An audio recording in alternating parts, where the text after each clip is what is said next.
爸，给你报名的相亲节目就快开始了，您快点进去吧。婷婷，要不还是算了吧。爸，我知道你在想什么，但是妈都去世多少年了，你一个人把我们拉扯长大，现在啊也该找个老伴儿了。报名费可花了我好几千呢，你要不去，这钱可就浪费了哈。那行吧。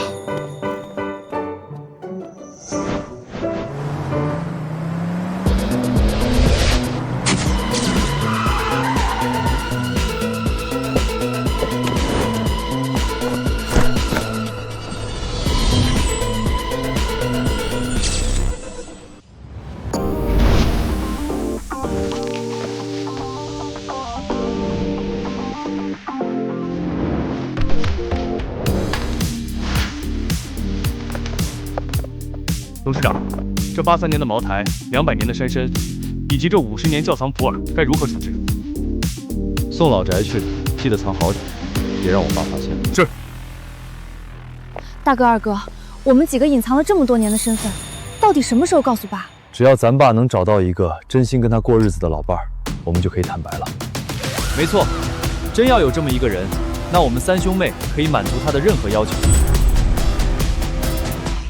这么好的衣服，还是留到该用的时候吧。你好，请问一下这个表？哪来的乡下人？滚呐！臭死了！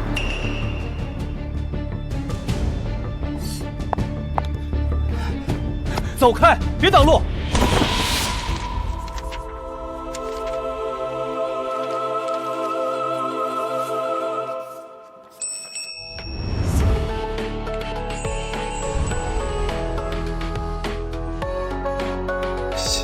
谢谢啊。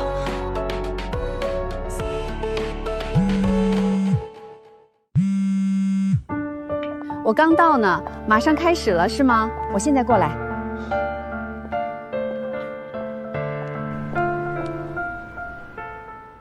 各位观众，原来不晚大型相亲节目正式开播。首先欢迎我们台上的10朵金花。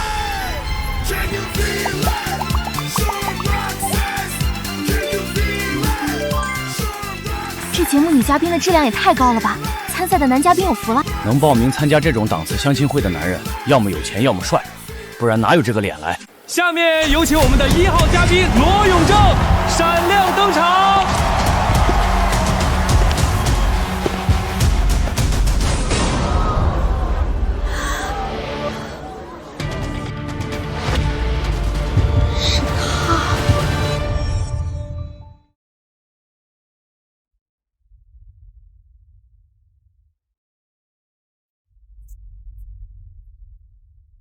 小妹，我这边公司有急事要处理，你二哥也赶回科研院去了。爸的相亲直播你盯着下。各位观众，原来不晚大型相亲节目正式开播。首先欢迎我们台上的这批女嘉宾质量还可以，就看爸喜不喜欢了。进。罗总，张副总有一场与华尔街召开的国际会议遇到了问题，得请您出面镇场。那行吧。有请我们的1号男嘉宾罗永正闪亮登场。待会儿回来再看回放好了。以我爸的长相和身材，换上那套西装，不得把在场的女嘉宾迷死。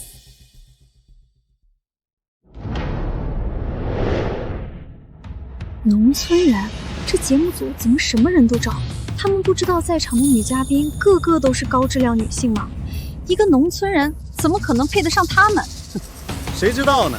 就这种邋里邋遢的土包子还想牵手，做梦吧！1号男宾，介绍一下你的情况吧。大家好，我叫罗有正，今年55岁，家住仁和村。男嘉宾，首先第一个问题，你一个月收入多少？收入，我平时主要在家务农，偶尔会出去做工地，一个月应该能有个1000把块。我靠！原来是农民工啊！才这么点收入，你跑过来相亲干什么？是工地没活干了吗？我们要看的是高质量叔叔阿姨之间的灵魂交流，不是看你这种底层癞蛤蟆来吃天鹅肉的。大家都静一静，虽然咱们这是高质量专场相亲，但也不能以貌取人，对吧？大叔是农民工，收入不高，但说不定家中子女条件不差呢。让我们听听现场女嘉宾的想法。喂，老头儿，你家几个子女？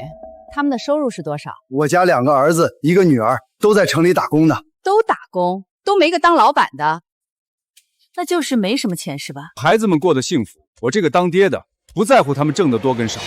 放屁！穷就是穷，找什么借口？一个要钱没钱、要颜没颜的乡巴佬，你哪来的脸跟我们这些高质量女生相亲？你知不知道自己身上那股从农村带来的酸臭味都已经飘到这儿了？赶紧滚蛋！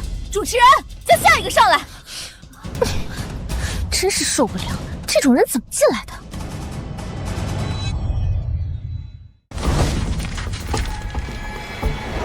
干什么吃的你？连嘉宾名单都能搞错？你不知道这档节目是专门为城市精英阶层准备的吗？对不起，导演，我错了。导演，现在怎么办？我们的前线记者已经到了罗永正家附近，准备开始探秘。这场直播上百万观众盯着，还能怎么办？硬着头皮播。他家要是真穷，就让他好好出点丑。节目效果一出来，收视率往上走，我们再连夜发公告，告诉所有人，这是穷人上我们节目的下场。就是，这么大年纪了，连养活自己都困难，真要跟你牵手了，我怕是得饿死。还说什么子女开心就好，钱不重要，说白了不就是没本事吗？还在这嘴硬什么？不是，我。几位女嘉宾，请不要激动。今天我们这场直播相亲节目还有另一个重要环节，那就是探秘男嘉宾的家，挖掘最真实的生活现状。等看完探秘，你们再选择也不迟嘛。探秘我家？没错，合同里有签这一项。目前我们的记者已经到达你家附近，请看大屏幕。就这种房子有什么好探明的？你看看那墙都已经发霉了，又脏又差，里面除了放点碗筷和破箩筐，恐怕就只有不值钱的烂菜叶子。这得是多少年没搞过装修了，跟我们城里豪华的大房子比，简直像个猪圈。我说大叔，别站在这儿浪费时间了。这个世道啊，男人的硬实力才是第一。这种房子啊，我爷爷奶奶那一辈都不住了，你还住着，那就只能证明你这辈子混得真差。孩子们也说过想把我接城里去住，只是我自己更习惯在乡下干干农活，种种菜。别找理由了，就你几个孩子的那点收入，怕是凑一起在城里付个首付都困难吧？还接你过去住，讲什么天大的笑话？没有人会对一个破烂的农村房子感兴趣，也没人想了解一个穷困潦倒的老光棍。赶紧让他滚蛋！给他个机会吧，人家大老远过来一趟也不容易。我说你是不是我们阵营的？居然还帮着一个乡巴佬说话！我只是觉得尊重是待人的前提，没必要对一个诚心的人恶语相向。诚心？诚心能当饭吃啊？既然你对他有意思，那就跟他牵手啊！住进这个狗都不住的房子，我看你怎么完蛋！别在这学年轻人装盛世白脸，大家都在这社会摸爬滚打多少年了，你那点小心思谁不懂啊？几位，我们都少说两句哈。这个探谜呢是节目的规则，不管怎么样，我们都还是要遵守的。现在马上连线我们的前线记者，请看大屏幕。直播间的各位观众朋友们，大家好！我们原来不晚节目组呢，现在已经来到了男家主罗永成的家里进行探秘。让我们随着直播间的镜头，为现场的女嘉宾揭开男嘉宾日常生活最为真实的一幕。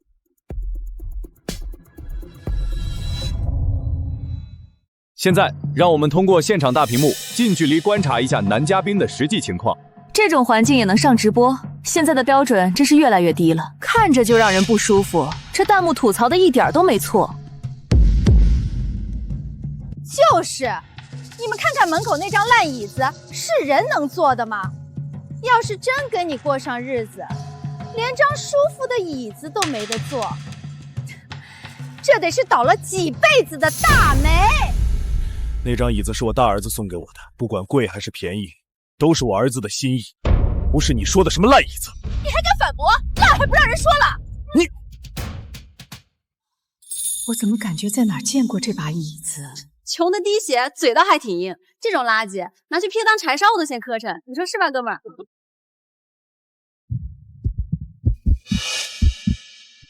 不对劲。什么不对劲？我查到了，这把椅子好像是。到底发现了什么了？你倒是说呀！不应该啊，那样东西怎么会出现在一个农村人家里？还是这么随意摆在外面？你说的是什么东西？不行，我得给老王打个电话。喂，老王，你现在在哪儿？别考古了，现在马上停下手里所有的活，去看一场直播。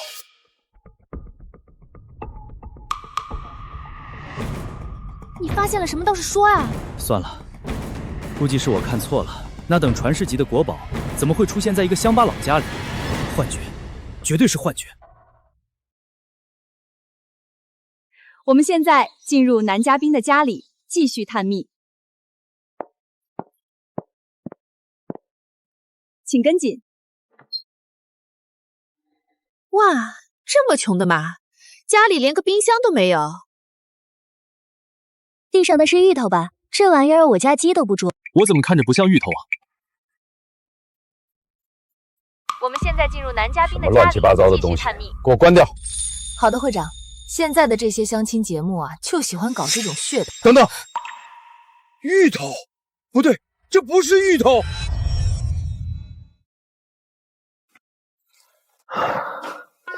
你说咱们这么大老远来到这儿，就只是拍这点东西吗？唉，这有什么办法？虽然说这大叔穷是穷了点，但还收拾得挺干净的。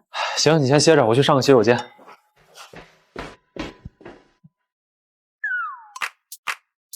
好熟悉的酒香味儿。料酒怎么会带着酱香味儿？这个酒香味是83年的茅台，什么情况？用茅台当料酒？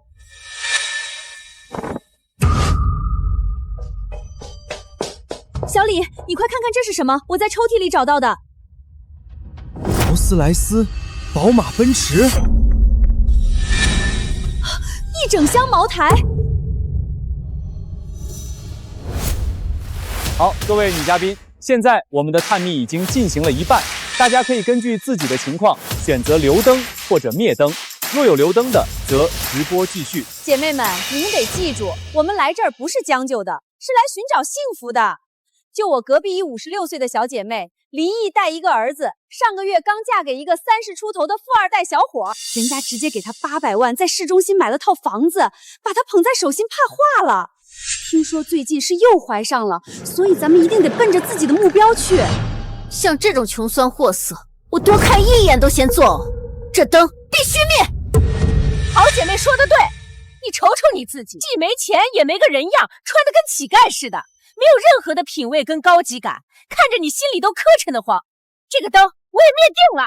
说句实话，身边追我的霸道总裁小奶狗，没有100也有80，就你这种，给老娘提鞋也不配。抱歉哈，如果第一轮台上的灯就全灭的话，那您这边就得下台去了。谢谢啊，要是早知道相亲需要这些条件，我也不会来了，给你们添麻烦了。等等，我为你留灯。李清平，你发什么疯？哦，我知道了，你是故意特立独行唱反调，想当网红是吧？看着人模人样的，没想到是个心机婊。你想多了，我是看到了他身上的优点，而不是像你们那样全盘否定一个人。那你倒是说说他有什么优点？你们只看到了他来自农村，家里不富有，子女也没挣什么大钱，但我看到的却是他的勤俭持家和勤劳善良。一个人把家里打理得井井有条，还能坚持着把3个孩子抚养长大。有时候评判一个人，并不仅仅是金钱和地位，而是人品。我愿意为他留灯。罗永正先生，有一位女嘉宾愿意给你留灯，你要选择继续吗？我选择继续。李清平女士，现场只剩下了你一个人为罗永正先生留灯，请问你是想直接发出牵手邀请，还是说继续探秘下去呢？继续吧，我还想更多了解一下他。李清平，我看你真是饿了，连这种馊饭你都能吃得下去。破房子再怎么了解，不还是个破房子？难不成这里面还能藏着金子不成？都别说金子了，依我看这里头连几张席梦思都没有。李清平啊，你这要是嫁过去，以后可连软床都没得睡。别废话了，自个儿麻溜的，赶紧给我滚出去！蠢货！这些女嘉宾都是一帮有眼无珠的蠢货！蠢货！这些女嘉宾都是一帮有眼无珠的蠢货！老头子，你今天怎么了？这是？你知道他们嘴里说的那把烂椅子到底是什么样的存在吗？那是黄花梨团龙纹交椅呀！老公，你说的是4大名木之首的那个黄花梨？没错，此椅4张呈堂，3节传告背，透雕纹绣光，其中1张曾经在国际拍卖会上以2000万的价格成交，剩下的不知所踪。据传是被某些神秘大佬收藏家用，如果不是特殊情况，根本不会面世。但这只是一个农村人的家里，会不会是假的？刚才我给老王打电话，就是为了证实这事儿。它的价值已经远远地超出了古董范畴，这是文物，能把龙纹交椅当成板凳一样毫不在意丢在门口。这把椅子主人的身份堪称恐怖，哼！而这几个所谓的女嘉宾居然让他滚出去，真是滑天下之大稽！快，立马帮我订一张最早的机票！我要以最快的速度赶到节目现场面见大佬。既然他身份这么高，那为什么装成一个农民去参加相亲啊？难道这是神秘富豪的统一癖好？这根本不是什么芋头，而是极其珍贵的山参，而且看其品相，是几十年才能出土一批的神农架百年山参，一根的价值都是1000万起。1根1000万？那直播里跟烂土豆一样堆在墙角里的这些，至少价值几十个亿啊！几十个亿都是小钱，重要的是，这位神秘大佬的资源、人脉以及渠道，恐怕已经达到了令人难以想象的高度。这几个有眼无珠的老女人真是瞎了狗眼！快，立马掉头去这个节目的现场，我要亲自去拜见这位大佬。可是会长，商盟的各大代表已经在等。代表个屁呀！快，我一定要赶在其他人之前与他交好。你太欺负人了！我1没偷2没抢，更没做过什么伤天害理的事儿。难道就是因为家里穷，所以活该被你们这样羞辱吗？羞辱？你配吗？我们实话实说罢了。既然你这么不服气，来打个赌啊！只要你家里有一样东西的价值能够超过1万，老娘亲自给你跪下道歉。但你要是输了，就得跪下给节目组以及所有人道歉，然后爬过来把老娘的鞋舔干净。你说什么？没错，穷就是原罪。你穷成这样，还上什么节目，找什么老伴儿啊？守着你那破瓦砖屋等死不好吗？人吧，要认清自己的身份跟地位。你能站上这个舞台，跟我们这些高等人搭话，都是你这辈子最大的荣幸。你不就是想攀附我们这些娇贵的金凤凰吗？只要抓住一个，你这辈子就烂泥鳅翻身了。但我告诉你，痴心妄想！既然你赌又不敢赌，又赖着不肯走，那我就让人把你扔出去。来人！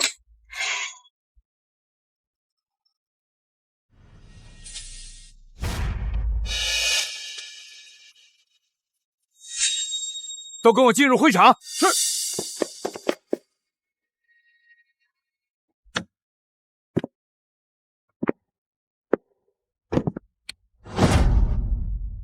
走，入场。几位先别激动，有话好好说。沈慧，你们做的太过分了。李清平，你是铁了心要和我们作对是吧？我给你3秒钟的时间滚一边去，不然连着你一起打断手腿扔出去！大妹子，谢谢你的好意，但是我不想连累你。你没有错，错的是他们，哪怕是为了公正，我也绝不让开。好，很好，臭婊子，我已经忍你很久了，给我动手！电视机前的观众朋友们，我们都错了，彻底错了。罗永正根本就不是什么穷苦农民，他有着绝无仅有的惊人身份。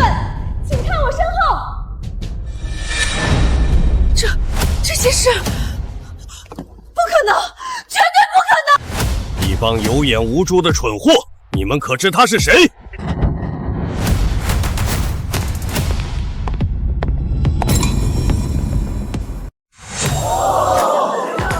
我看到了什么？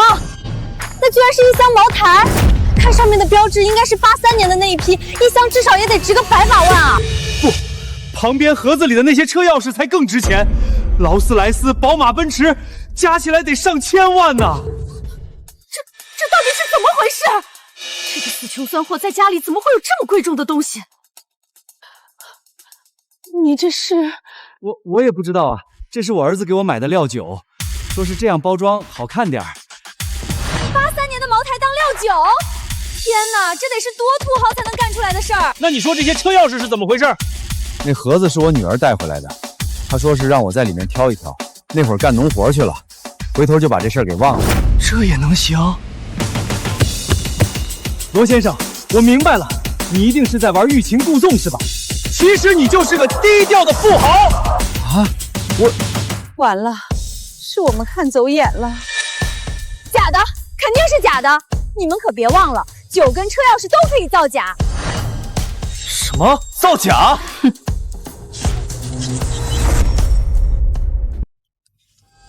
这位女嘉宾，你有什么依据呢？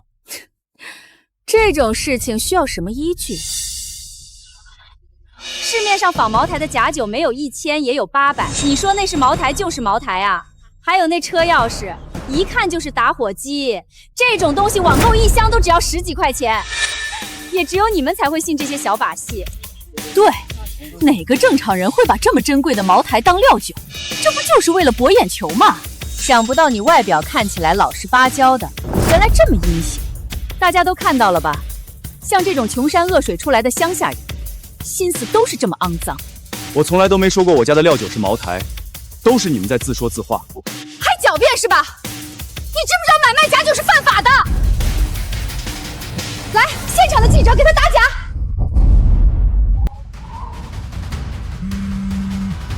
哎，导演，我在呢。那茅台我可以确定就是真的，车钥匙也不是什么打火机。什么？说不知道？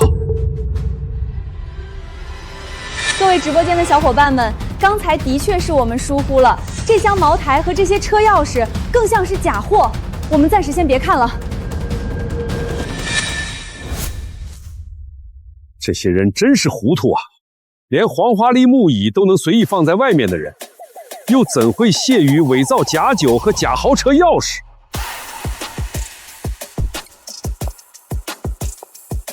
老师，车已备好，随时可以出发。辛苦你了，为老师服务应该的。老师，您还看直播呢？玄色龙袍，这是玄色龙袍。玄色龙袍，这是玄色龙袍。你说什么？玄色龙袍？没看错吧？我做玄色龙袍的课题研究长达10年，袍子上的每一缕金丝纹路我都记得清清楚楚。老师，这些龙袍可是始皇帝当年留下来的古物，是我大夏文物史上的瑰宝啊！为什么会出现在这个直播间？快，我们先往节目现场开，车上我再跟你细说。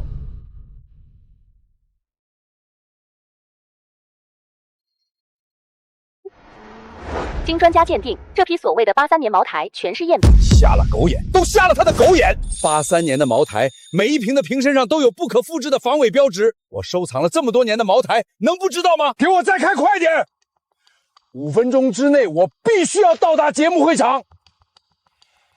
非得抽那几个老女人大嘴巴子不可。都看到了吧？现在他已经原形毕露了，还有什么好说的？骗子！该死的骗子！既然节目播出到现在产生了这么大的争议，那经过节目组的慎重决定，我们直接启动最后一项节目流程——亲临男嘉宾家里现场确认。罗先生，合同里可是写的清清楚楚，我们有权进行这项流程。还有一项附加规则，灭灯的女嘉宾若是有意愿，也可以一同前往。去，当然去。毕竟一个人的真实面目，从他的生活起居里最能体现。我们都想看看他是怎么在全国观众面前身败名裂。怎么，你不敢啊？是做贼心虚，怕我们查出这些什么吧？我罗永正一生行得正，站得直，没有什么不可见人的。既然你们这么想看，那我就带你们去一看究竟。直播间在线人数已经突破500万，大家各司其职，把握好这一波流量。导演，但是他家的东西是真的，真的又怎么样？咱们要吊足观众的胃口，把节目效果最大化。你记住，收视率才是一切，其他的都是扯淡。这噱头真是赚足了。各位，我们马上揭晓罗永正的真实面目。一帮有眼无珠的蠢货，你们可知他是谁？这位先生，我们现在正在直播节目，还请您出去。直播？睁大你的狗眼，看清楚来的人是谁！这人好熟悉啊，好像在哪见过。我想起来了，他不就是那个金融大佬江城商协的会长吗？据说他的身价有上百亿呀！这等地位的大佬怎么会来到相亲节目？您是范会长？我没时间跟你废话，告诉我罗先生在哪儿？您说的罗先生是？会长不好了，在我们来的时候，他们已经带着罗先生回老宅，说是要揭穿他的真面目。你说什么？我告诉你，如果罗先生真受了什么委屈，你们这个节目永久停播，并且所有的参与人员都将被全行业永久封杀，绝不姑息我说的。封杀？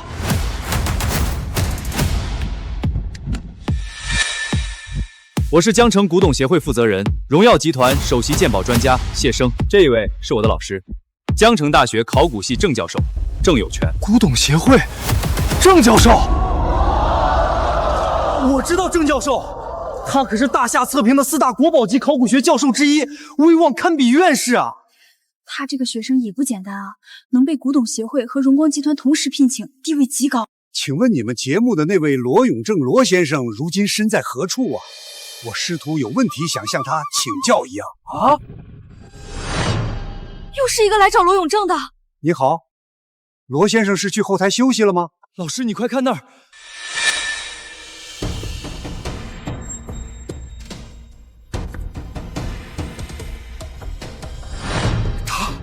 他这是在做什么？这又是你们节目组出的馊主意是吧？我告诉你们，先不说羞辱罗先生会产生什么样的后果，如果罗先生家里的东西有任何损坏，赔偿金额足够让你们把牢底坐穿。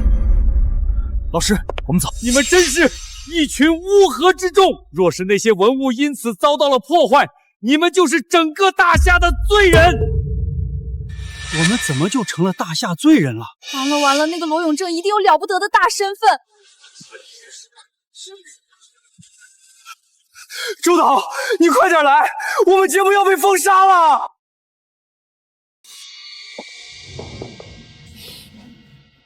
这是人住的地方吗？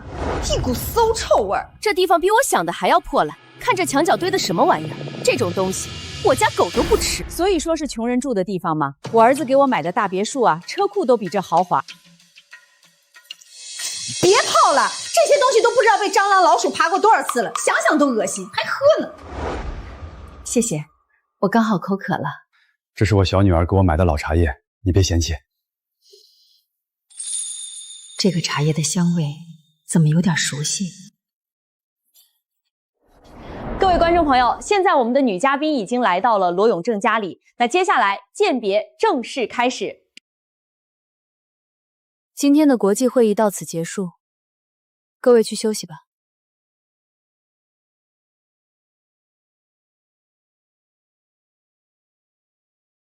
珍珠，看一下我父亲的相亲节目进行的怎么样了？好的，罗总。罗总，节目的热度冲上热搜第1了。热搜第1，想不到我家小老头这么受欢迎。您先看看这个。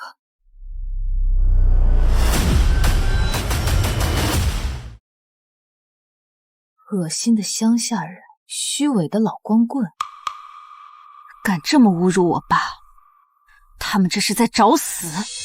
那几个趾高气扬的女嘉宾已经去到了罗家老宅，您看怎么处理？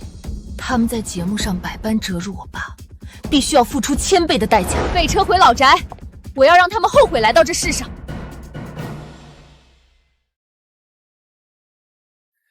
先喝杯茶吧。对不起，你没烫到吧？瞎了你的狗眼啊！知不知道我这是 LP 的新款，好几万呢，烫坏了你赔得起吗？我不是故意的，明明是你自己碰到了茶杯，怎么还打人啊？李清平，我警告你少在这儿当假好人。我给他2巴掌又怎么了？没让他赔钱都是我仁慈，就这破房子卖了都赔不起我一条裙子。你好了好了，几位都先息怒，直播间这么多观众看着呢。直播是吧？我打的就是他，你分明就是故意想报复老娘，现在装什么可怜啊？我真的不是故意的。你自己看看，我们谁让你跑茶了？又有谁会喝这种劣质杯子装的茶水？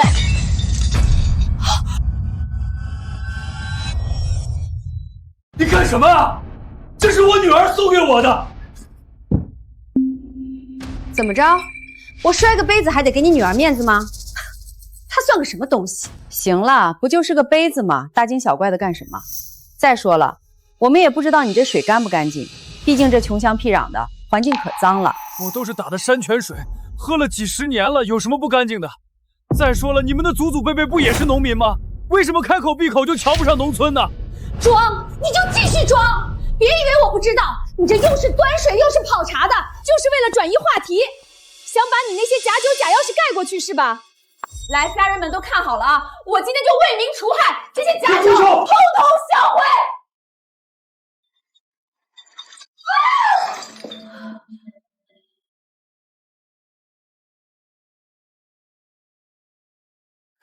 确定这是罗先生老家吗？是的，会长。走。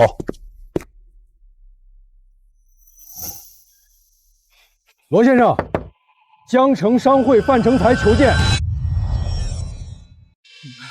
你们这些人都是强盗！我这叫替天行道。哎，小姑娘，打架打到这儿也差不多了，赶紧叫2个警察来，把这个假酒贩子给抓回去。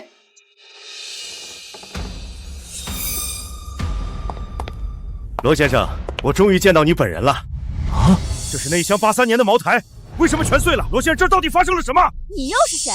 有你说话的份儿吗？你是那个在节目上为难罗先生的老女人，这箱茅台也是你打碎的吧？你才是老女人，你全家都是老女人，是老娘打碎了又怎么样？几瓶假酒，难不成我还赔不起？你敢打我？打的就是你这个有眼无珠的狗东西！你知不知道这批83年的茅台至少价值100万？你拿什么赔？什么？83年的茅台？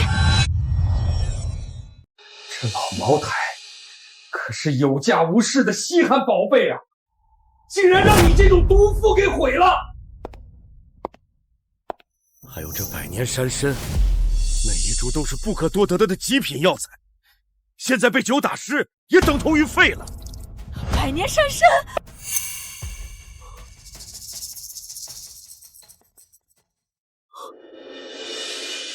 这是唐年间出土的青釉陶瓷。这青釉陶瓷都是整套成批，一套的价值在1000万以上，有一只损失，其他剩下的都相当于无用之物。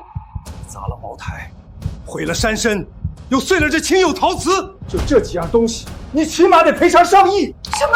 赔偿上亿？那个，我们没有参与啊。对，这件事跟我们2个没关系。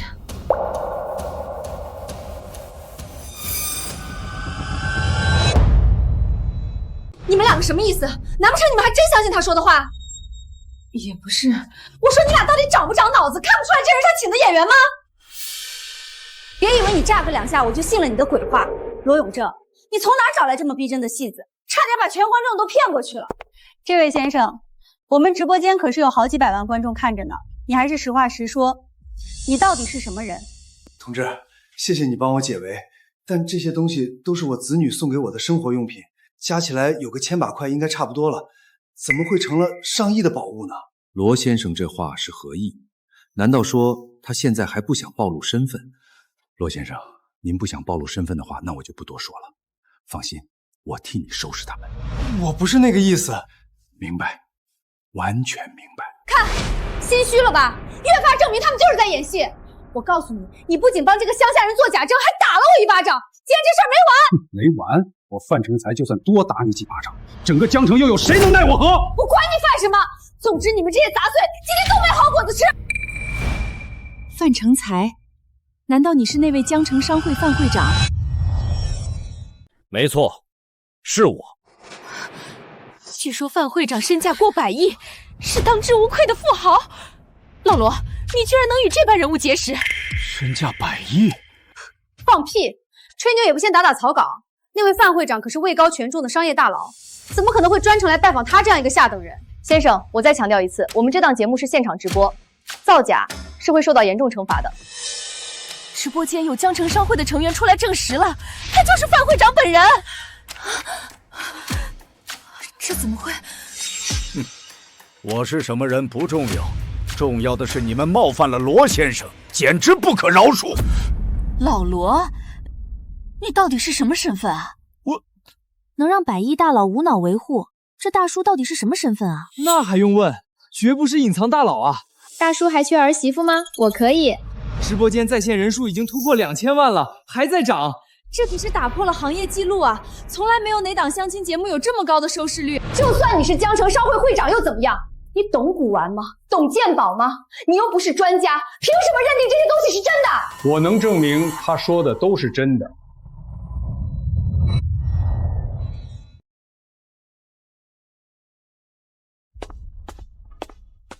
你们2位是？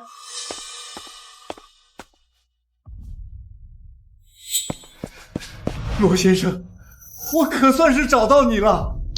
找我？没错，我在直播间看到了您家里那2样惊世古董，因此专程从云城赶来，就是为了和您见一面。我家里的惊世古董？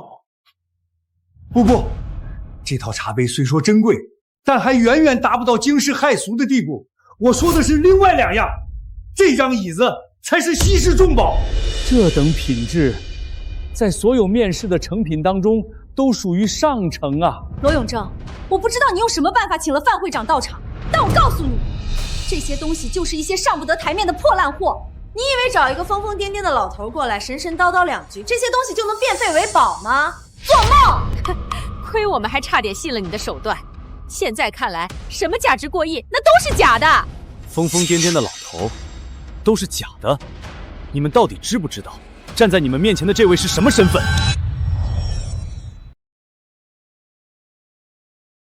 我们管他是谁，不就是个死老头子吗？跟这罗永正一样，浑身的酸臭味儿，看着都犯恶心。我看你们这些人，读书都读到狗肚子里了。有眼无珠这几个字，真是被你们演绎的淋漓尽致。你居然敢骂我们！骂，损毁文物，羞辱院士，你们还用得着我来骂？你说什么？院士？敢问阁下是？哦，范会长是这样的，我老师呢在手机直播上见到了罗先生家里的几样物件，就火急火燎赶过来，想要一探究竟。我叫谢生，是古董协会的负责人。幸会，实不相瞒，我也是冲着拜访罗先生来的。不过你刚才提到的院士是？正式向诸位介绍一下，这一位是我的老师，同时也是云城大学历史研究学院院长。开什么国际玩笑？院士怎么会打这种主将逼长来？你赶紧看一下直播，肯定有打假的。网友们怎么说的？你快告诉我们。郑有权，国家级院士，历史考古学顶尖大农。你说什么？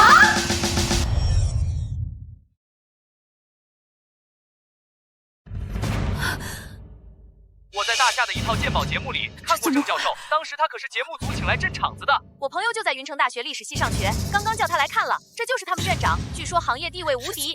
院士都敢骂呀？这几个女的脑子秀逗了吧？您竟然是院士！老罗，连院士都亲自找来跟你握手了，你不会还说不知道吧？又是商会会长，又是院士的，这到底是怎么一回事？我的这些名头都不算什么，罗先生才是真正的大佬。你们可知道这把椅子有何来历？这不就是一张农村的破椅子吗？能有什么来历？错，这把椅子名为黄木梨龙椅，4张为一套，一张便可卖出几千万的价值，而且是有价无市。黄木梨几千万？而至于这件衣服，是我大夏始皇帝存下来的龙袍之一，是100年难得一遇的稀世珍宝。你们就是这么把它丢在地上的？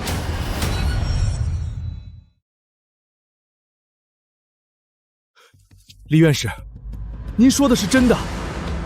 我没听错吧？龙椅、龙袍，我从业40余年，从未看走过眼。在看直播的时候，我师徒2人就已经辨认出来。现在现场一看，更加确认无误。那这些东西的出处？罗先生，这2样文物对于我大夏研究院来说都有着非凡的意义。只要您开价，多少我们都愿意买下。对，只要您开口，什么条件都行，愿意给您效犬马之劳。罗先生是有什么顾虑吗？如果真这样做了，那件事情可就藏不住了。各位，我知道是怎么一回事了。什么意思？你们2位的身份是真的，这几件古董你们没看走眼也是真的，但你们知道他为什么不愿意接你们的话吗？因为这些古董文物根本就不是他的，而是他偷来的。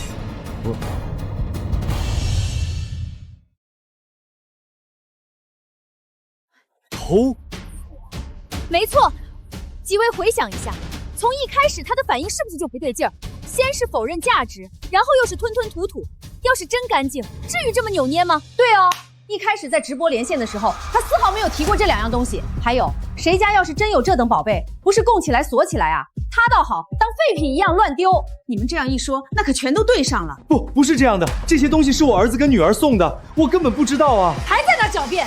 我说你扯谎的时候能不能动点脑子？开口闭口就是子女送的，难不成你子女一个个都是身价千亿的大人物啊？怎么可能？他自己在节目上都说了，他子女啊就是几个在城里打工搬砖的货色，这种人连维持自己的生计都困难，还买古董，那怕是个天大的笑话。罗先生，他们都怀疑到这个份上，您就别藏着掖着了，该是怎样就是怎样。是啊，您就说实话吧。那我先打个电话给我女儿吧。证据确凿，有什么好打的？我现在就把你送进局子里去！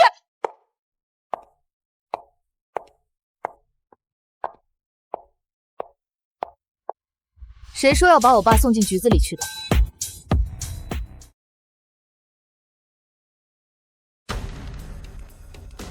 女儿，爸，你没事吧？你怎么回来了？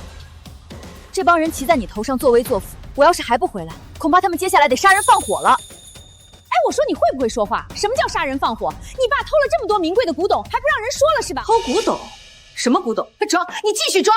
这些古董都是价值连城的宝物，要不是你爸偷的，怎么可能出现在你们这下等的穷酸家庭里？女儿啊，这些东西到底是哪来的？咱们得解释清楚啊！放心吧，爸，我们家从来不干偷鸡摸狗的事儿，这些东西都是我和大哥、二哥买给您的。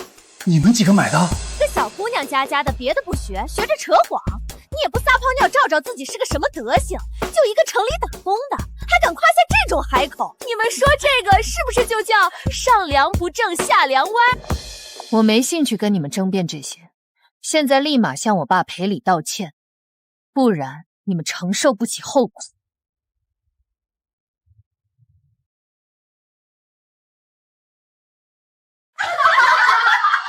你说什么？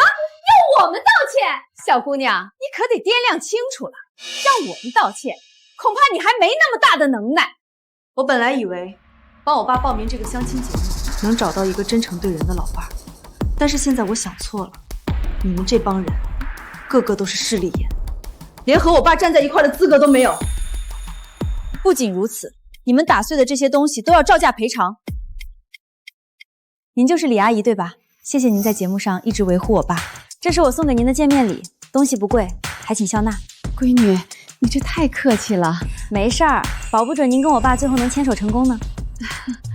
想让我们给这死穷货赔礼道歉，做你的白日梦吧。还有这破酒之所以被摔碎，那也是你爸这个死窝囊废的错，跟我们可没有半点关系。我不想听你们在这儿废话，10分钟，10分钟后你们也没必要再多说了。发生什么事了？吵吵嚷嚷的。儿子，你来了！这一家人都在欺负你妈，你得替妈做主啊！什么？欺负我妈？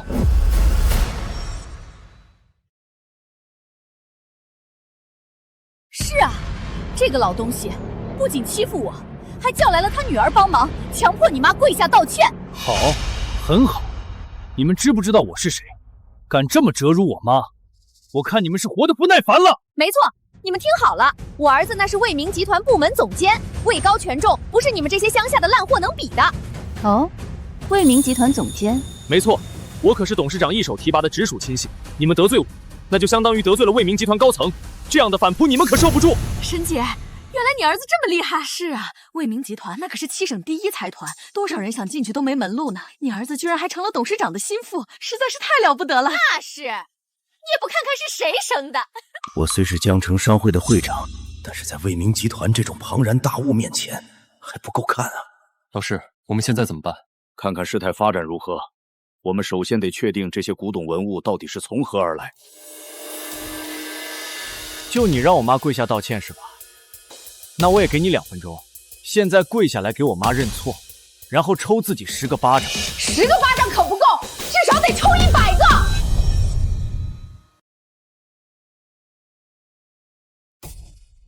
对不住啊，我女儿年龄还小，说话多有冒失，还请你们大人不计小人过。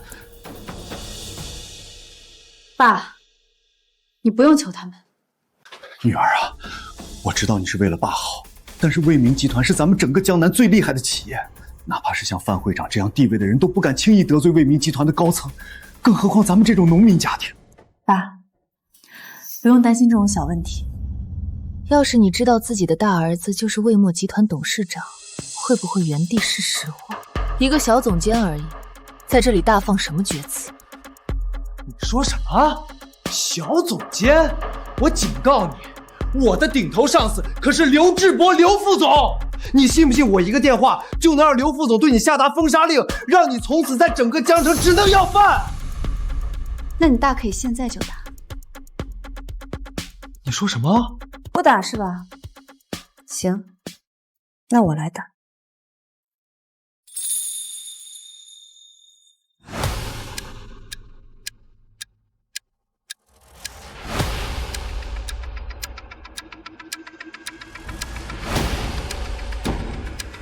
刘志博，我给你10分钟时间赶到我家老宅，管好你的手下。要是你到不了，那你这个副总的位置也就坐到头了。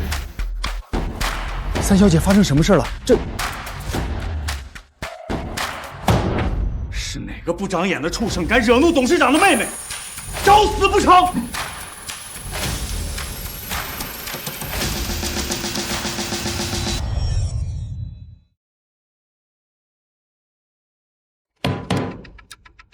哪个不长眼的畜生敢惹怒董事长的妹妹？找死不成？来人，给我备车，快！10分钟之内，我必须要赶到董事长的老宅。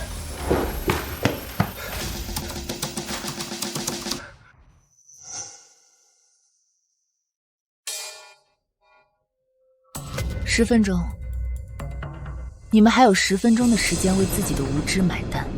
罗永正，我以为你已经够无耻的了，没想到你这养出来的女儿比你还更出色。刘副总是何等人物？你一个装模作样的乡巴佬还打电话命令他？你以为自己是谁啊？董事长的妹妹吗？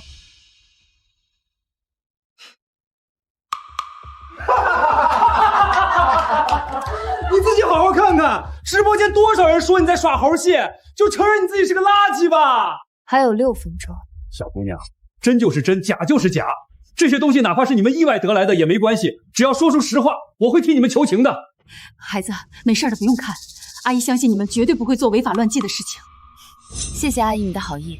现在看来，整个房里的人只有你相信我们父女2个是无辜的，所以在场的人除了你之外，其他人通通都得付出代价。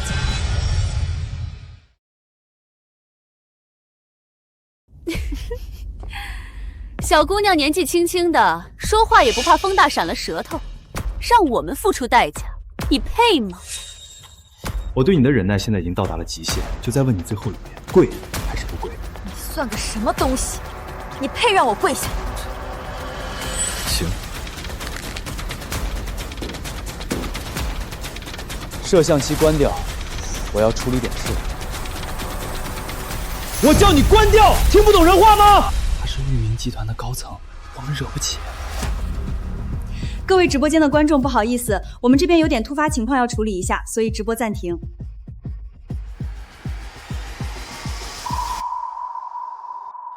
进来。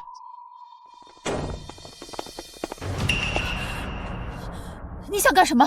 干什么？你知不知道这乱叫的狗啊，往往打几棍子就老实了。我就想看看是你的骨头硬，还是这些棍子硬。求求你不要伤害我女儿，她说的那些话都是无心的。老不死的东西，这里有你说话的份吗？给我上！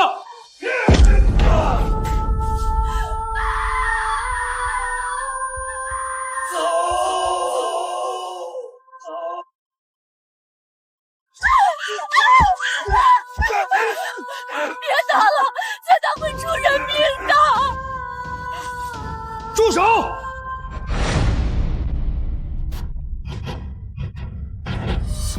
住手！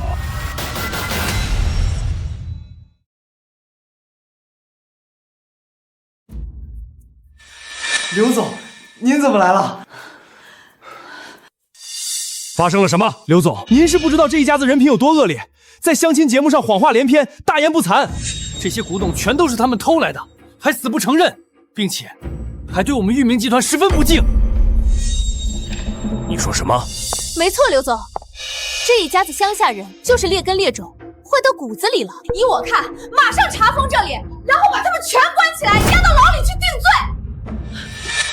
刘总啊，我们家真没有干这样的事儿，还求您高抬贵手。我们家婷婷还小，要是定了这么个没头没尾的罪，那这辈子可就毁了。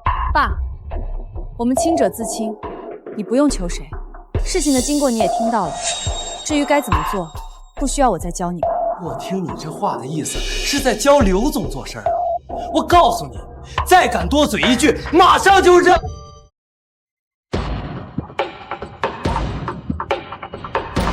够了！刘总，您这是怎么了？罗总，罗小姐，对不起，让您和伯父受惊了。罗小姐，女儿，这到底是怎么回事啊？刘总，您是不是认错人了？可千万别被这个臭婊子给骗了！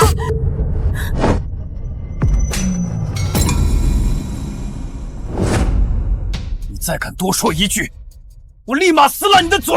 大头，你是怎么认识刘总这种人物的呀？就是机缘巧合下认识。对，实不相瞒，罗小姐对我有过救命之恩，我一直记挂着呢。这些东西也都是我为了报答恩情送给罗小姐了。啊，对，多谢刘总的厚赠。原来是这样，那这些东西也太贵重了。没事的吧？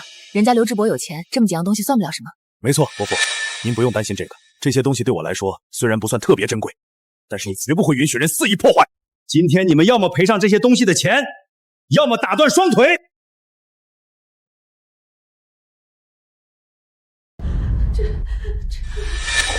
刘总不要，我们不是有意要打碎您的东西的，是吧，妈？你肯定是不小心。对，我是不小心把这些东西给弄坏的，还请刘总原谅我们这一次。原谅？你们刚刚那股仗势欺人的气势哪儿去了？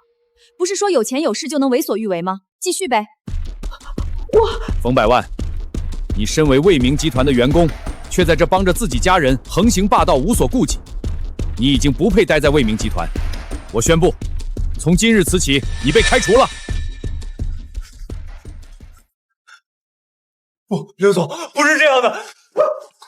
刘总，都是我的错，是我有眼无珠，求您再给我一次机会，不要开除我。罗小姐，求求您帮我说说话吧，我再也不敢了。你帮你妈欺辱的人是我爸，你动手打的人也是我爸，现在求我有什么用？对不起，叔，是我们母子的错，求您为我说两句话吧。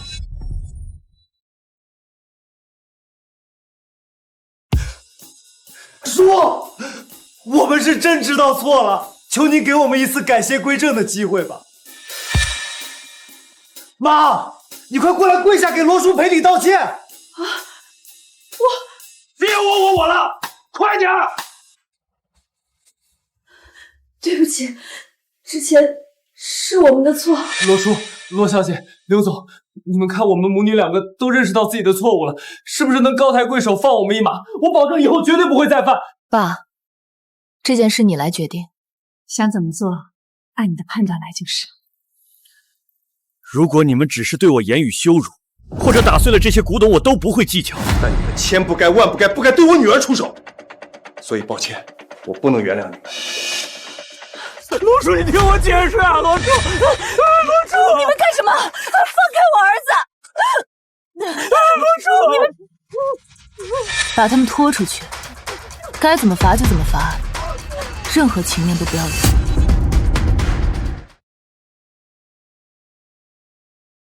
是，罗小姐。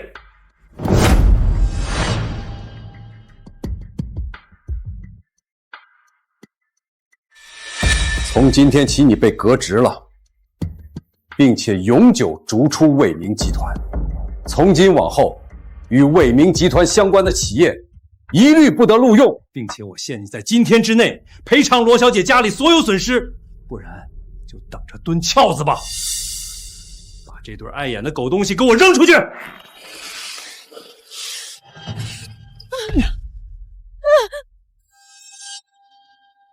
还有你们这2人，助纣为虐，不分青红皂白。现在我就下令在整个江城封杀你们，你们的亲人子女都会被你们连累。刘总，我们什么都不知道啊！我们都是无辜的，是受了那个毒妇的蛊惑，这才对罗先生出言不敬。不管你们出于什么目的，做了就是做，没什么好狡辩。把他们都给我拖下去！几位，现在你们总该相信我家的这些古董是真的吧？相信？怎么会不相信呢？既然伟明集团的副总都发话了，那这事儿肯定假不了。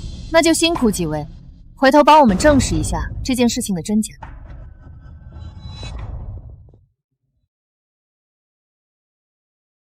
罗小姐，这里交给我来善后吧。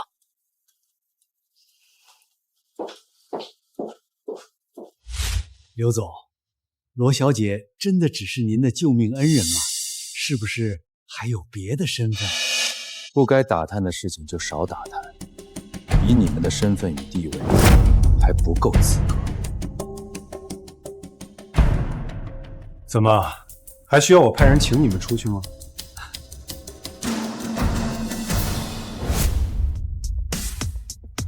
我是不是错过了什么？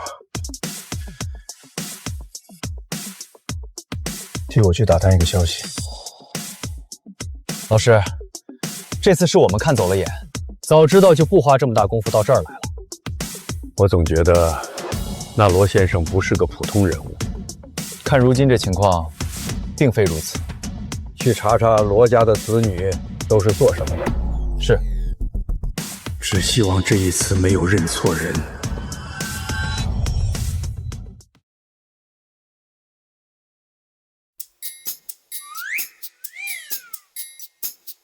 爸，你说句话，别让人家干坐着。那个，多吃菜。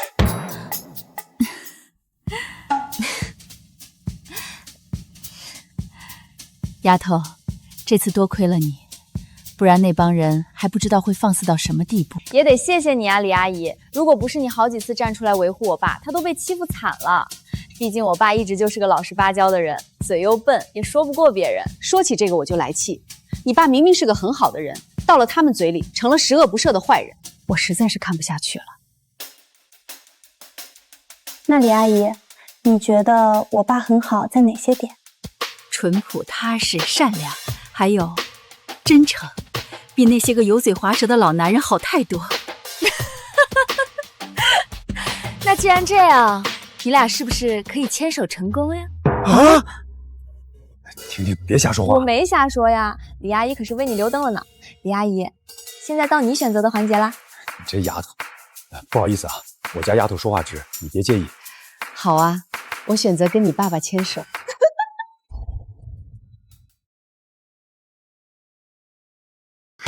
李阿姨，你说真的啊？当然了，这种事情我可不会开玩笑。那个，我只是个农民，你是城里人，咱们估计不太合适。哎呀，爸，你瞎说什么呢？我不在乎你是不是农民，也不在乎你家里的情况怎么样。到了咱们这个岁数，想要的就是个相守一生。以前我也相过几个老伴儿，但是没有一个有你的善良，真诚和踏实，也没有一个像婷婷这么可爱的女儿。爸，人家李阿姨都这么说了，你就别犹豫了。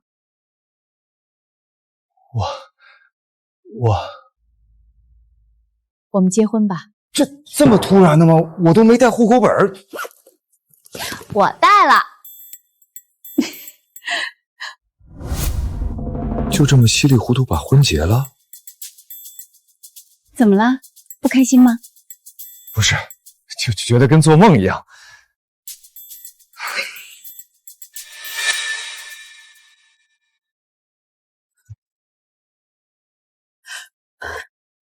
永正，你先回去，我等下晚点再回家，好吗？走得这么匆忙，难道是发生了什么不好的事儿？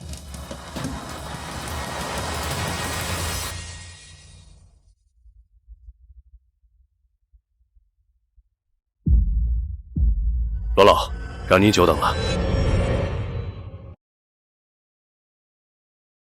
那项计划进行的怎么样了？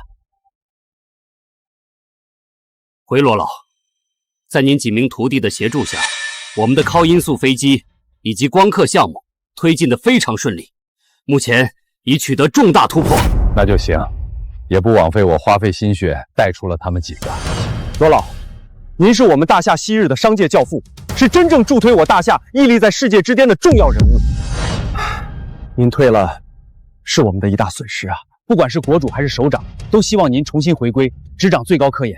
不用说了，我现在已经是养老状态，有我那几个徒弟在啊，我放心。而且我现在啊找了老伴儿，这下半辈子就想陪老伴儿散散心，其他的事儿啊不想多管喽。太好了，恭喜罗老！这么多年了，您终于找到了一位合适的另一半。多谢小李啊，你早些回去休息吧，我也该好好的过个晚年了。秘书长，这罗老真那么厉害吗？废话，罗老为国家科研做出的贡献空前绝后，无人能比。要不是他现在只想低调隐居，家门都不知道会被多少各行各业的大佬巨头给踩破。原来如此，罗老既然结婚了，那这大礼必须得送上才是。上头下了命令，哪怕不能请罗老回去执掌，也要给予罗老最高的待遇。你去准备一下厚礼，我们明日就给罗老送去，祝贺他老人家一番。遵命。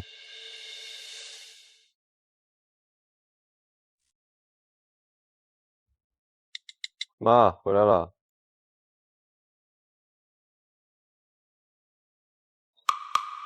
那个妈，王总送了东西过来，你晚上陪他去吃个饭。王总，什么意思？没什么意思，这是王总给你送的嫁妆。过几天你记得跟王总把证领了，把酒也给办了。领证、办酒，我都没有同意，你们凭什么替我收下这些东西？哎，你这话说的可就不对了，人家王总花几十上百万来追求你，你还摆架子不同意。都单身这么多年了，有什么好挑的？王总能看上你，那是你的福气。我不会嫁给他的。妈，我说你这么一把年纪了，还倔什么倔？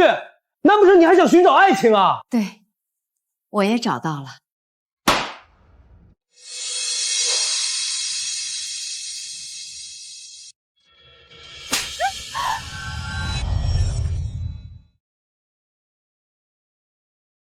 谁让你乱结婚的啊？你知不知道这样一搞，几十万的彩礼全都泡汤了？我是你妈，不是你拿来交易的工具。你怎么说话的？你以后的老不是我们养吗？你的钟不是我们送吗？现在你居然背着我们跟别人结婚，你还有没有一点羞耻感？我知道你想找个老伴儿，但你也不能随随便便跟个不认识的男人扯证，赶紧把这个婚离了，乖乖的跟王总去吃饭。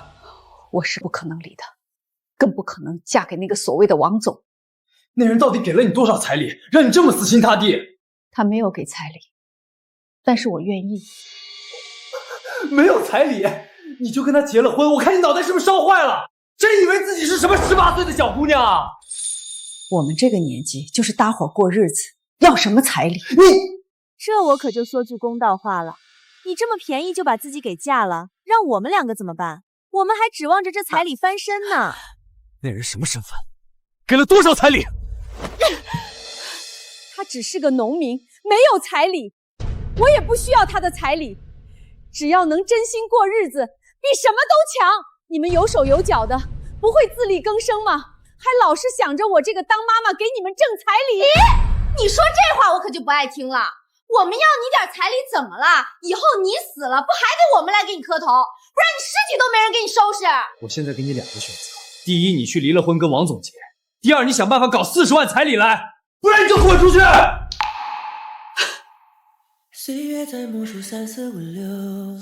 既然这样，那也没什么好说的。人们开始存在宇宙，黑夜和白昼。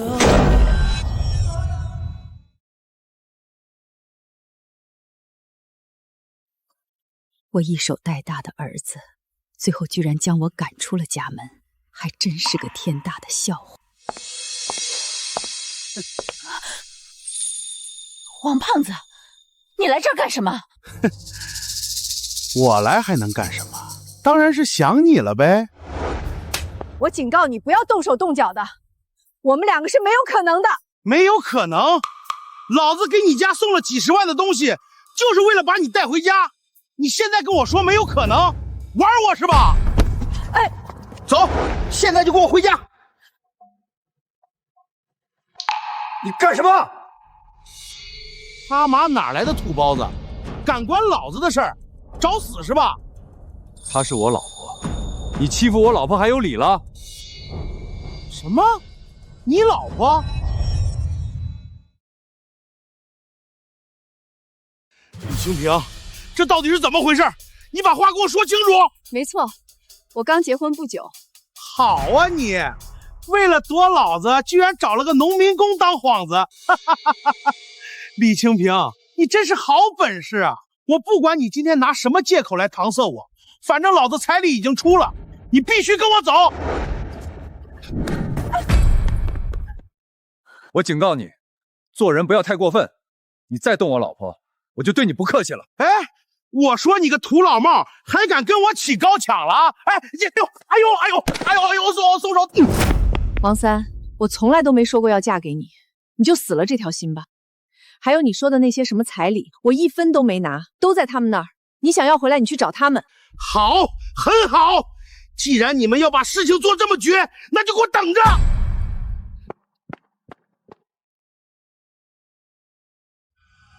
你没事吧？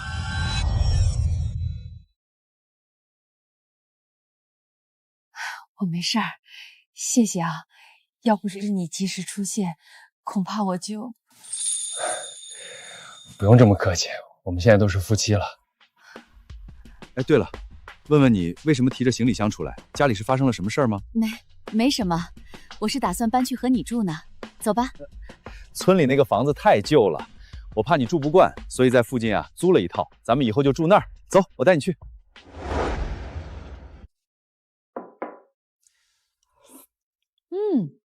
想不到你的厨艺这么好哎。那我以后多做给你吃，尽管放心有我在啊，以后谁都不敢再欺负你。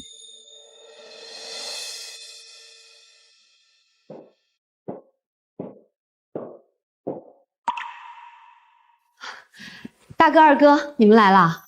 小妹，咱爸那边的情况怎么样了？我和你大哥还想着找个时间和咱爸还有那位李阿姨见一见，顺便坦白一下我们的身份。没错，爸一个人过了这么多年，能找到一个合适的不容易。别着急，我呀已经有计划了。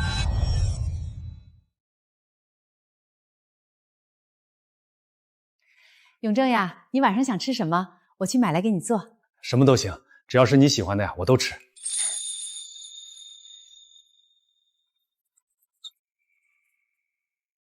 老李啊，去帮我准备一下吧。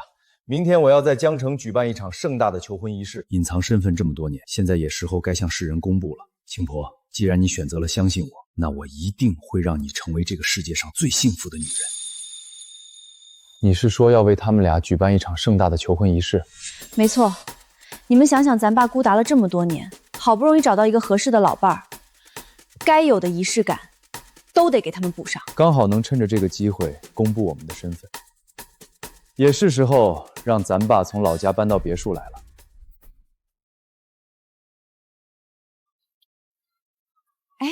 老罗，你看今天这广场上气氛好特别，感觉好像有人要求婚。求婚？没有吧？应该是搞表演。咱们也去跳吧。你有没有跳过广场舞呢？我会，你看。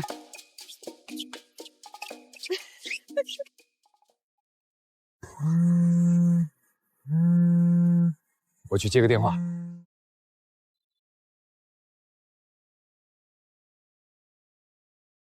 喂，罗老，一切都已准备妥当，上千辆无人机已经在等候，各大电视台也准备采访，随时听候您安排。干得不错。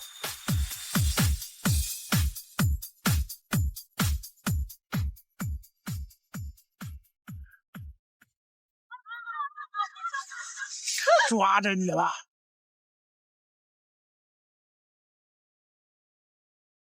你干什么？放开我！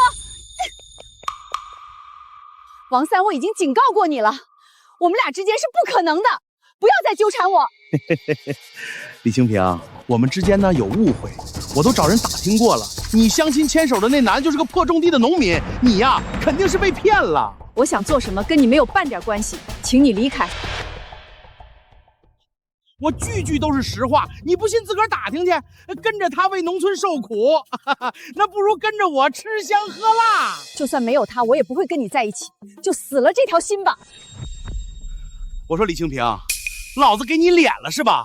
这么大岁数还打扮的花枝招展的，你不就是为了勾引男人吗？跟我在这装什么清纯？你什么你？被我戳中了内心的想法是吧？我可告诉你，有人已经跟我说了，那农民工就是个假身份。你想傍大款啊？傍错了！你干什么？给我撒手！这里可不是你家的地盘！谁信斗发的？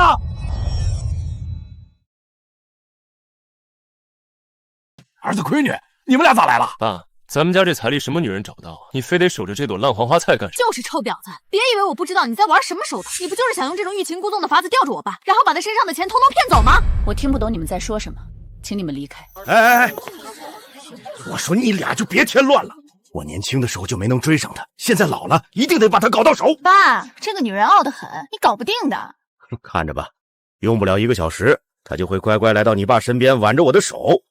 李清平，本来呢，我是想等你回心转意，但是现在看来，你多少有点不知好歹啊。这样的话，我可就救不了你了。救我？什么意思？我一没违法，二没犯罪，为什么需要你救？为什么？待会儿你就知道了。对，你把我那套高定西装拿过来。对了，排场一定要足，明白吗？李清平，你少在那儿装算了。沈慧，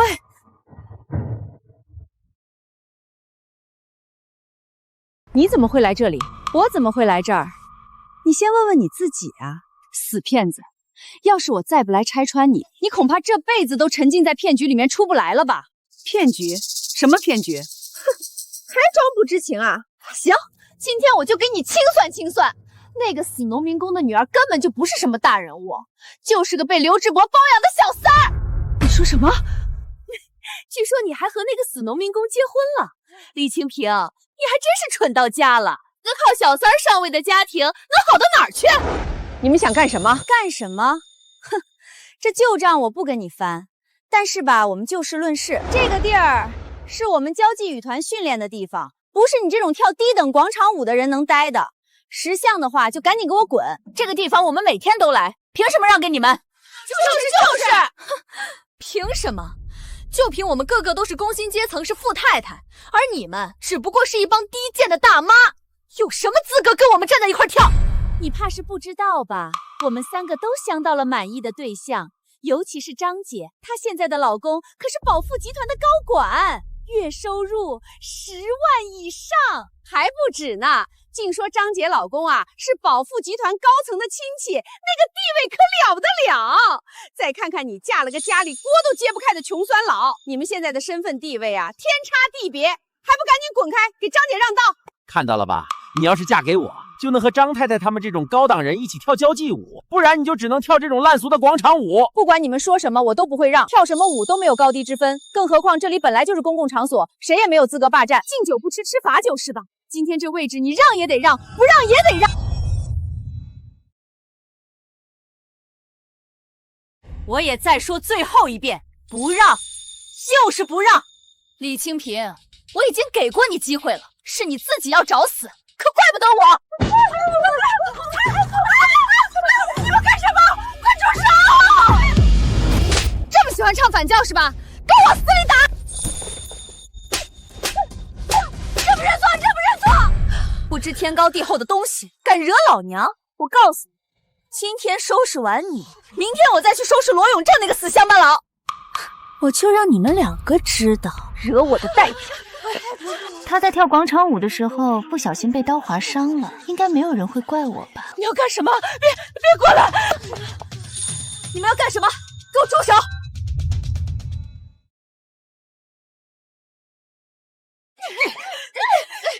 你们要干什么？给我住手！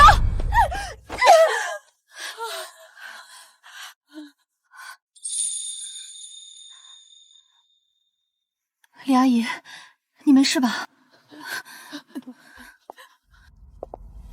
是你这个小贱人，我还正愁着没地儿找你呢。你倒自己先送上门来，看来上次还是对你太心慈手软了。少在那儿摆谱了，别以为我们不知道你是干什么的。一个上不得台面的小三儿，牛什么牛？小三，你就是个被刘志博包养的狐狸精而已，真以为自己有什么天大的能耐吗？算了，闺女，咱们不和他们斗，走吧，这块地方让给他们就是。不行，李阿姨，他们不仅辱骂你，还把你打成这样，这笔账我一定要跟他们算清楚。你就是那个死乡下人的女儿是吧？你那个死穷鬼老爹，前2天对我动了手，这梁子结下了，你好好想想怎么赔偿。一帮为老不尊的强盗，丝毫不知廉耻礼仪，今天你们都得为自己的行为付出代价。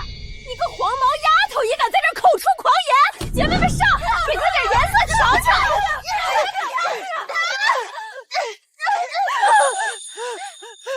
你们对我怎么样都行，不要伤害婷婷。你算个什么东西，也配指挥我？把这2个贱人的衣服全扒了！我要让他们身败名裂，不得好死！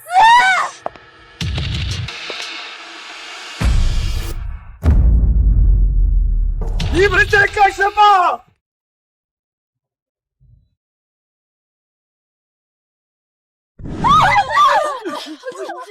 你们在干什么？给我住手！谁啊？你个老东西！我劝你别多管闲事儿。你敢打我儿子，我跟你滚！怎么样？没事吧？爸，这帮人简直是无法无天，他们就是找了个借口来针对李阿姨，针对我们家。沈慧，上次的事我已经没跟你计较了，没想到你不仅不悔改，还变本加厉。罗永正，你别以为自己穿了套西装就是高等人，你的那点小伎俩早就被我看穿了。正好上次那笔账我也要找你算，今天你倒是自己走上门来送死。王叔，你没事吧？我怎么可能没事？这都是你要的那个骗头傻子，不分青红皂白，上来就对我一顿打。好啊，原来就是你这个老小子把我妈给拐跑了，还敢殴打王叔，赶紧滚过来道歉！不是我说你妈，你怎么就找了这么个不知好歹的东西？王叔才是你的良配，赶紧回头是岸。你们知道自己在说什么吗？你们要不要看看我被他们弄成什么样子了？你别找借口，赶紧回来，听到没有？就是王叔正忠厚老实的人，我们不信他，难道还信你随便从路边找来买一个老东西吗？我再给你最后一次机会，现在马上回来给王叔道歉，然后跟这个老不死的东西把婚离了，不然我马上和你断绝母子关系。你这个不孝子，你知道自己在说什么吗？我把你教成现在这副不明失礼、忘恩负义的样子，是我的错。既然你要断绝关系，那就断吧。从今天起，你我的母子情分就到此为止。李阿姨，您放心，以后我养您的老。你们今天能不能活着走出这儿还是个问题，还养老，给自己送终还差不多。让爸爸来。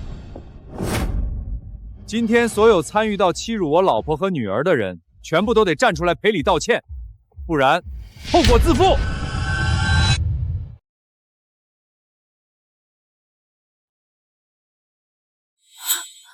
李阿姨，有没有感觉我爸有点变了？是。是有这么个感觉。让我们下跪道歉，你怕是得了失心疯？哼，一个上不了台面的死穷鬼而已，有一身蛮力又怎么样？出来混讲究的是背景，是势力。有些事情不是靠你一双拳头就能解决的。爸，你跟他废话什么？咱们这么多人还干不过他一个吗？就是，既然这老东西这么不知死，那就给他点颜色瞧瞧。我们3个人还搞不过他一个吗？小心！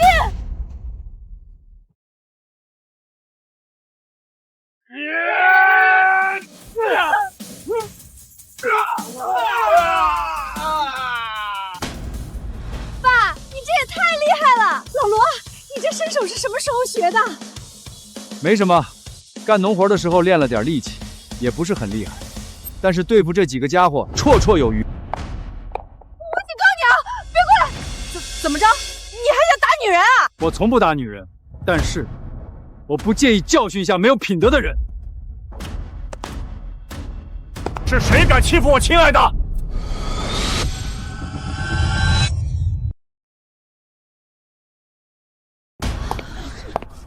亲爱的，你终于来了！你要是再不来，我可就被那些坏人给欺负死了。什么？还有人敢欺负我亲爱的？怕是吃了雄心豹子胆。就是这一家人，他女儿是刘志博的小三，他仗着这一点关系，不仅要我们给他们下跪，还到处放话说保富集团算个屁。你说什么？那刘志博一个小小的副总而已，还没有资格在我面前嚣张。吴总，这家伙是一身蛮力，您可得小心啊！空有一身蛮力有什么用？狗东西！我给你10秒钟的时间，乖乖跪下给我女朋友磕头道歉，不然我身后的这2个特级保镖动起手来可是不留情的。哥，你们到了没？大哥，你说爸待会儿知道咱们的身份之后会有什么反应？估计一时会儿反应不过来。对了，华尔街那边有了消息，据说教父出山了。你所说的教父，是那位让全世界颤抖的不朽商业传奇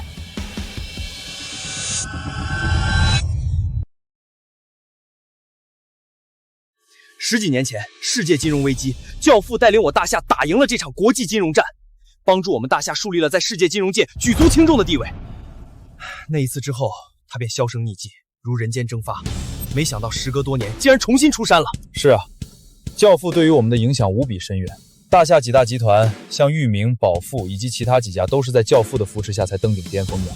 如果他老人家能出山，那我们魏明一定要把握住这个机会。好，我会让人时刻关注教西父的动向，一有消息，我们便立马登门拜访。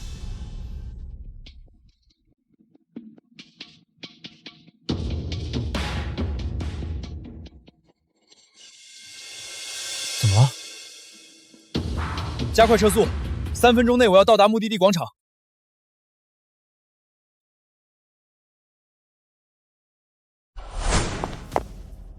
就你，还没有资格动我爸，你也动不了他。死小三儿，你知道自己在说什么吗？吴总可是保富集团的高管，哪怕是刘志博在这儿，都丝毫不去。你们一家今天死定了！没错，保富集团和魏明集团同为4大财团之一。哼，你想靠着那点小伎俩来压人，今天就让你原形毕露。我的耐心有限，给你们最后5秒钟的时间，跪还是不跪？我也告诉你，不可能。哼，行。既然你敬酒不吃吃罚酒，那我就让你知道得罪我的下场。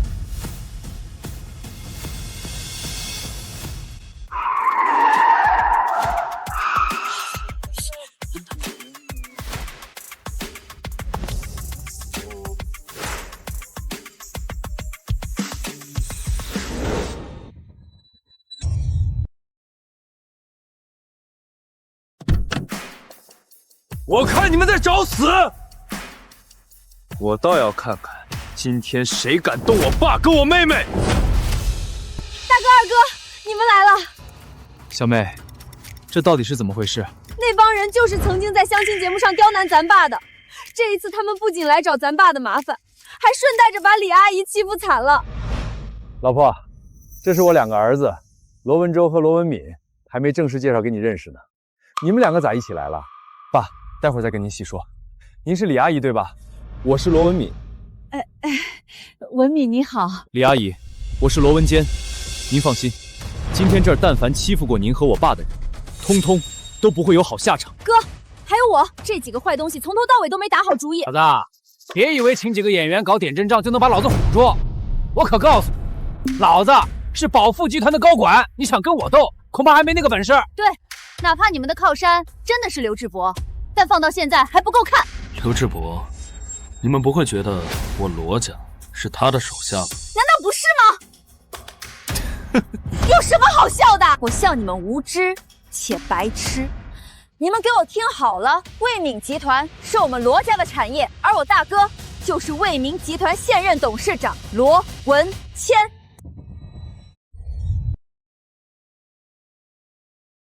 你说什么？你是卫明集团董事长？这是儿子，婷婷说的这是真的吗？爸，我们又怎么会骗您呢？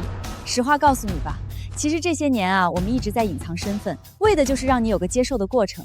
现在您找到了李阿姨这么好的伴侣，我们也是时候该坦白了。二哥虽然不在卫明集团任职，但现在是国家科研院的首席专家，而我们集团和科研院有着深度合作，都是二哥在一手主持着。至于我呢，掌管着卫明集团的珠宝古玩公司，家里的那些东西呢，也都是我和2个哥哥带过去的。所以，那个刘志博就是你的手下？当然，我就说刘总当时面对婷婷时根本不像一个上位者，原来是这样。我怎么感觉自己跟做梦一样？我的3个儿女居然都是大佬！你们这出戏真是演得好啊，都把自己给骗过去了。只可惜我们不吃这一套。几个跳梁小丑，你们要是冒充一下别人，我或许还会信。但卫明集团董事长这等尊贵的人物，岂是你们能冒犯的？简直不知死活！我不想听你们废话。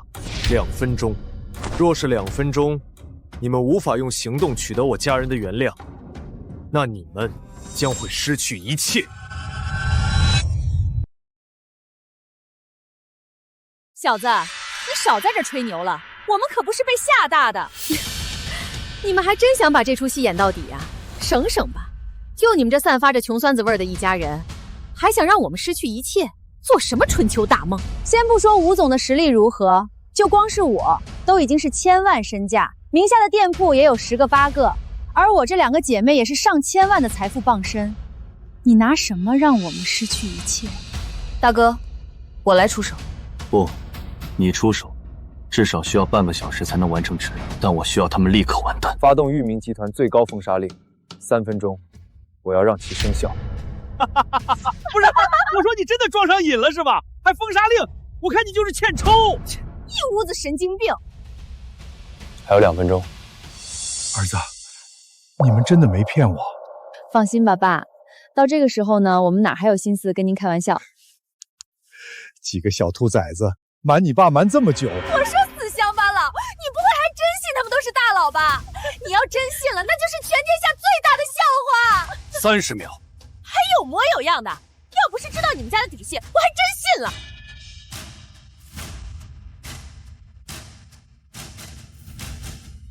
喂，怎么了？你说什么？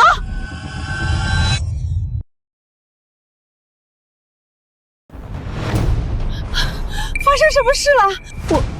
我的美容连锁店破产了，巧合？这肯定是个巧合。啊，你说的是真的？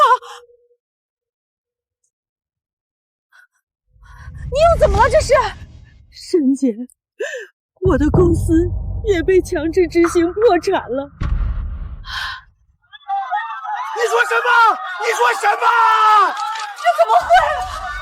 不可能，绝对不可能！短短2分钟，我们所有人破产的破产，倒闭的倒闭，怎么会这么巧合呢？这么惊天的能力，恐怕只有卫明集团的董事长才能做得到啊！难道他真的是？慌什么慌？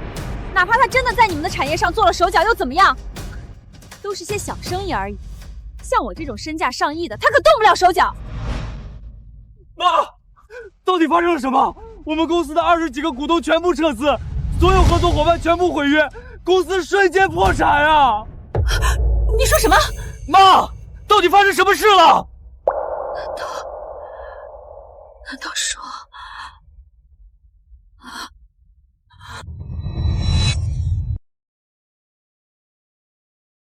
我说了，封杀令一出，你们都会得到报应。这怎么会？李阿姨，你放心好了，有我们在呀，以后没人敢欺负您跟我爸。这几个小兔崽子，我还真没想到，这么多年来，我一直扶持的人居然就是你们。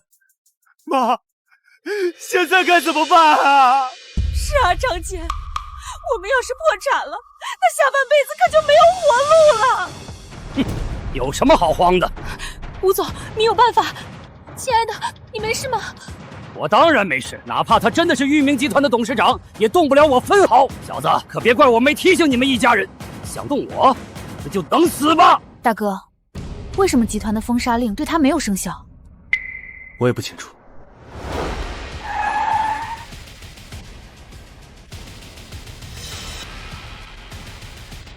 这是宝富集团的董事长吴情义！天哪，这等身家万亿的大人，我怎么会来这儿？因为他是我儿子。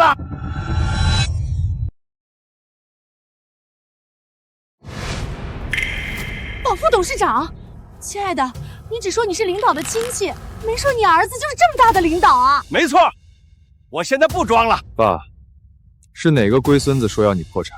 就那一家子人想动用势力封杀我们，阴险毒辣，无所不用其极。罗文谦，没想到竟然是你。哦，罗文婷，你也在。吴情义，没想到他竟然是你这个小人的父亲。真是有什么样的爹，就有什么样的儿子。你少在那胡说八道！儿子，他们用肮脏的手段让你沈慧阿姨和在场的10几个长辈都破产了，这笔账你可得好好跟他们算清楚。爸，你放心吧，他们卫明集团的名头虽然听上去火，但是在我宝富集团面前还不够看。吴情义，我们为自己父亲讨回公道，天经地义。你现在不分青红皂白维护他们，是想和我卫明集团彻底开战吗？罗文谦，你知道自己在说什么？如今4大财团之中，我宝富集团各方面的实力都在你卫明集团之上，你拿什么跟我斗？既然你想玩，那我就陪你玩玩。听我号令，发动保富全财团力量，封杀卫明集团。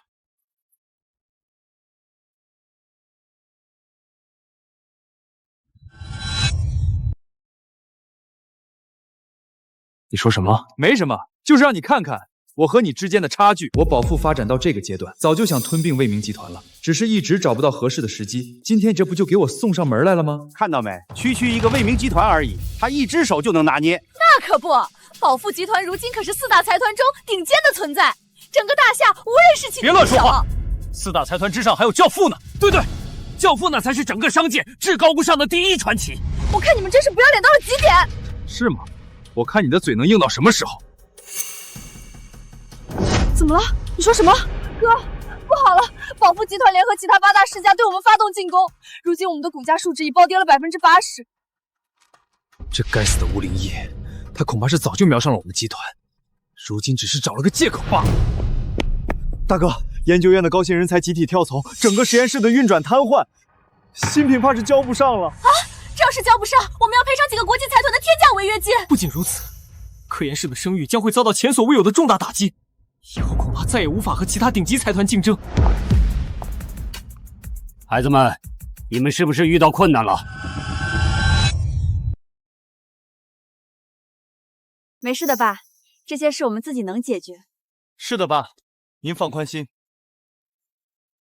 少在那假惺惺的安慰人了！我告诉你。今天你几个子女全都得完蛋！居然敢冒犯宝富集团，我告诉你，以后整个大夏你们都没得混！你虽然有些本事，但还封杀不了我子女。你说什么？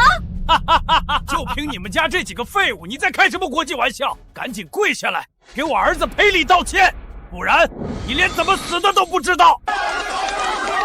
如果你们想凭借着这一点本事羞辱我们家，看我们家的笑话，那不好意思。你们找错人了！你一个半截身子入土的老东西在这嚣张什么？我告诉你，这个欠你们今天不到也得到。今天我就站在这里，你们休想动我的家人半根毫毛。林秘书，过来吧，是时候揭露我的身份了。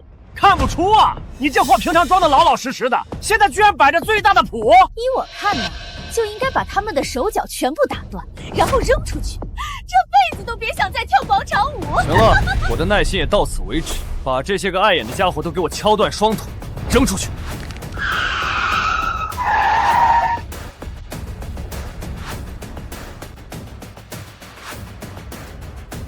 想动他，你们还不够格。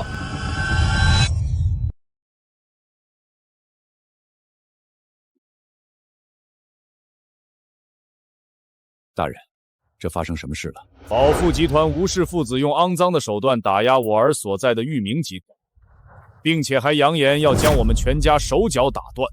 你说这事儿该怎么处理？您放心，我马上办。从现在起，革除你宝富集团董事长的位置，并且取消所有董事会的权利，逐出宝富集团。从此之后，只能上街乞讨要饭。我没听错吧？你说要革除我儿子董事长的身份，还说要取掉我们所有的权利。给你点阳光，你还真就自己灿烂上了。请戏子这套啊，过时啦。本董事长倒想看看你是怎么革除我的。那你可睁大眼睛看清楚。一块破牌子，你唬谁呢你？老娘可没兴趣陪你玩这种过家家，赶紧的，动手动手！等等，怎么了，儿子？这块牌子好熟悉，这是龙纹令。难道你是？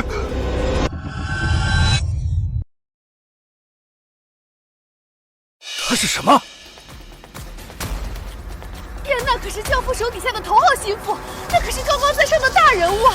他怎么会来到这里？太可怕了！罗永正那种垃圾，怎么会跟李秘书长扯上关系？到底是什么地位？我说了，想打压我，恐怕你的水平还不够。罗永正，事情不是这样的，你听我们解释。对啊，事出有因的。罗永正，我错了，你再宽容一次好不好？你们想多了，就这样吧。罗永正，我虽然不知道李秘书长为什么会帮你，但是你只能靠别人来装逼的话，本少永远都瞧不起你。靠女人装逼？既然你想知道他的身份，那我便告诉你。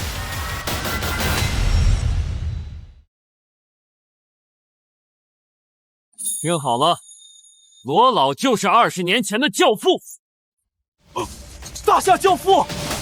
我的妈呀，这难道是真的？是真还是假？你自己去探一下不就知道了。商业传奇，不朽至尊，原来是我们看走眼了。原来罗永正这么厉害，我真是错意呀！现在听明白了吗？我明白了。给你10分钟，把你所有的东西从宝富集团搬出来，然后滚蛋！不要啊，教父，求您再给我一次机会吧！求您再给我一次机会吧！走吧，这儿苍蝇太多了，烦人。别走啊！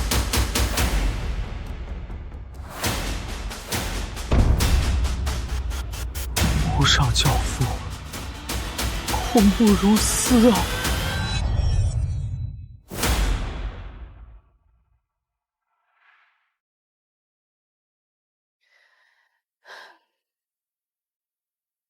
到现在我脑子还是乱糟糟的。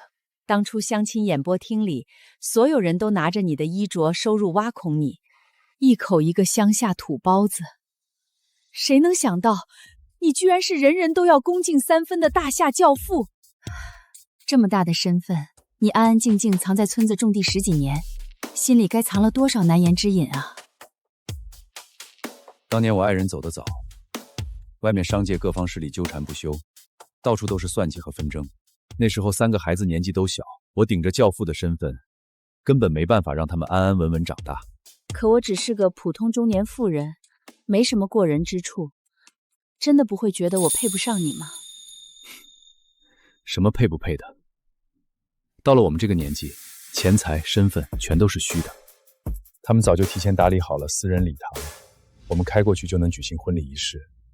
我要好好弥补我们这场迟来的婚事。我绝不会再让你受半点委屈。咱们踏踏实实相守到老。今天这里没有商界权贵，没有媒体记者，只有我们一家人。从前父亲隐藏身份，在相亲现场受尽旁人冷眼嘲讽。今日我们齐聚于此，只为见证父亲与李阿姨相守一生的约定。当初相亲台上，所有人都因为我的衣着、家境肆意羞辱我。等大家知晓我的真实身份后，又个个趋炎附势，刻意讨好。从头到尾，只有你待我始终如一，不图富贵，不慕虚名。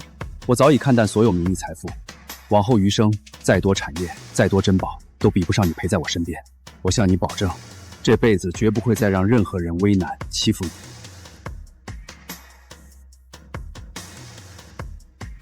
我前半生过得孤苦，他们只把我当成换取彩礼的工具，从来没有体谅过我。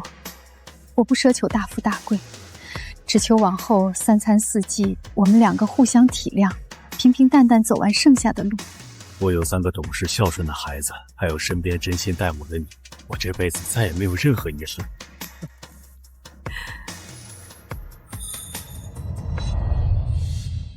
真跟做梦一样，上午我们还只是刚领证的半路夫妻，转眼就走完完整场婚礼。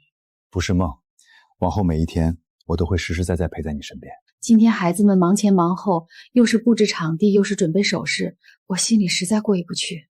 我什么嫁妆都没带来。要什么嫁妆？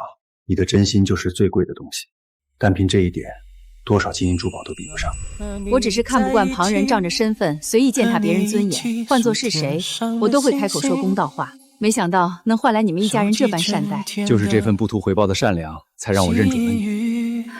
我活到这个岁数，早就看透了钱财虚名，年轻时吃过太多苦，只想要一个安稳、知冷知热的伴儿。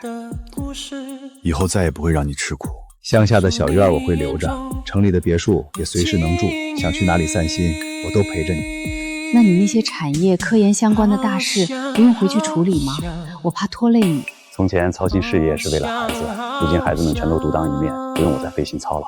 往后我的重心只有你，任何琐事都交给手下人打理，我只负责陪着你过日子。有你这句话，我这辈子就知足了。咱们往后3餐一起做饭，闲了就散步逛集市，不用应付那些虚与委蛇的应酬，简简单单，相守到老，好不好？好，只要是跟你在一起，怎样都好。